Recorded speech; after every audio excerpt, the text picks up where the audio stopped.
trends, trends, trends, trends. How many of us have them? Trends, trends we can depend on. Trends, trends with super. I'm gonna go quickly into trends, very very quickly and shortly. Shouldn't be too complex because the trend is your friend, and your friend doesn't want to have you clamped up. So topics that we will cover is the trend, what it is, how it's found, and how it's used. So what is the trend? The trend is general direction for which something is developing or changing. So the trend and how we use it, we're talking about trends and price action. So trends and price action, as you can see on the screen, they could be a downtrend, it could be an uptrend, or it could be a sideways trend, sideways trend, sideways trend. So the first type of trend that I mentioned was the downtrend. So visually, as you can see, the downtrend is when candlestick price action has lower lows and lower highs. So if we're looking at the highs, those are what this chart is calling the peaks. So as you can see, the highs are getting lower. So this high is here. This high is lower than that high. This high is damn it. That means click off of that. How do you go back? There you go. So this high is lower than this high. It's lower than that high. It's lower than that high. It's lower than that high. It's lower than that high, and so on and so on. So you have your downtrend. And then on the low side, they say the lower lows. So on the lows, which they refer to as troughs, I just refer to them as lows. So going in reverse, you got, sometimes this stuff isn't, exact science, but you have this low that's lower than this low. This low is lower than that low, which is lower than that low, and so on and so on. So you have your downtrend.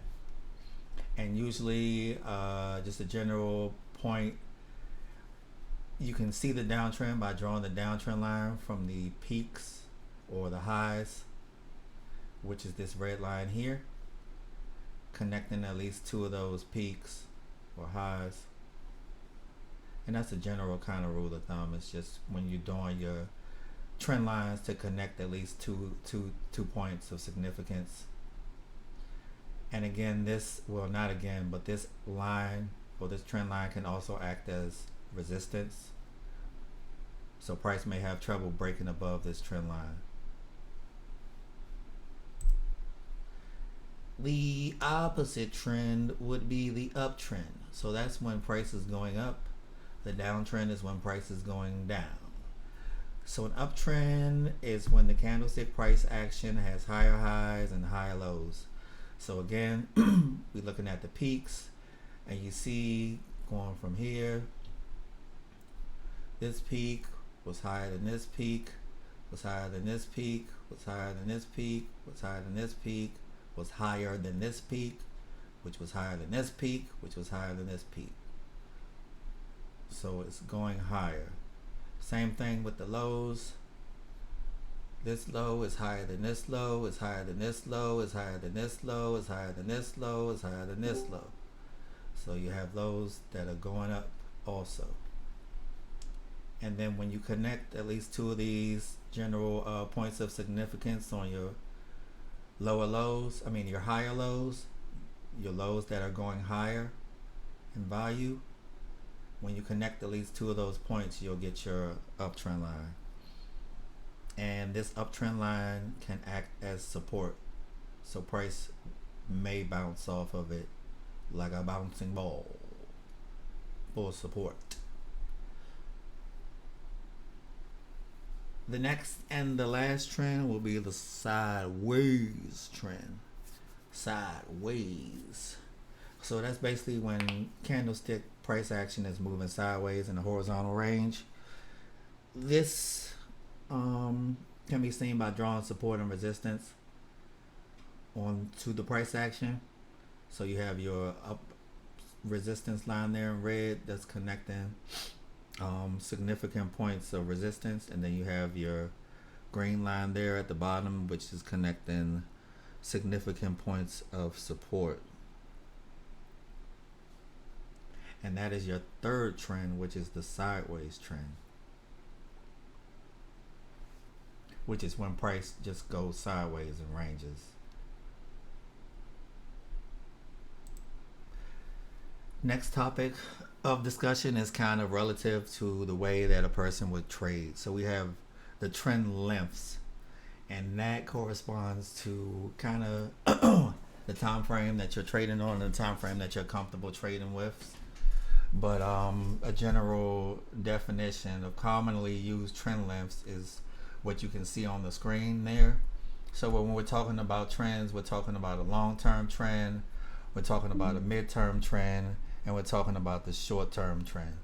So kind of if you're looking at a chart, you can say that a long-term trend will be established if you're looking at something that's trending for more than a year or greater.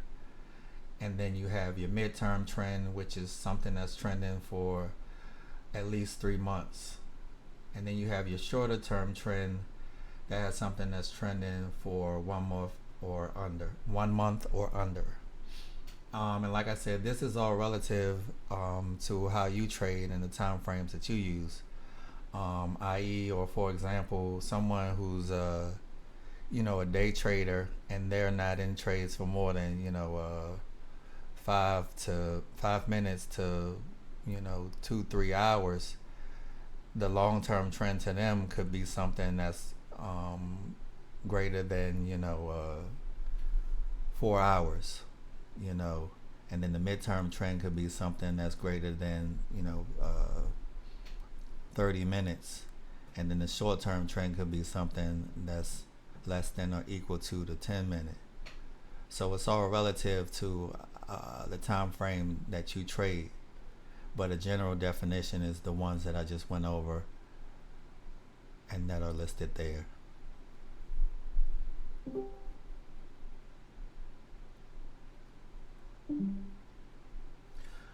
In summary, I told you this would be very quick.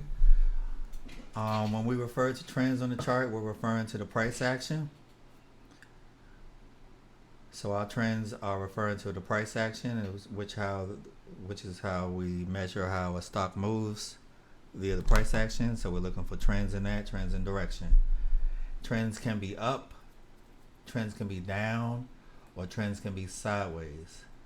As far as the lengths, trends can be short term, trends can be long term, and trends can be mid-term. And then the actual lengths of these trend lengths can vary based off of the type of trader that you are.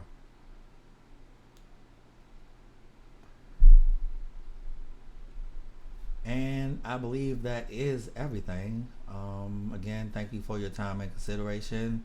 And if you have any questions or comments, you can direct them to the social media tag on the screen. Thank you and have a nice day.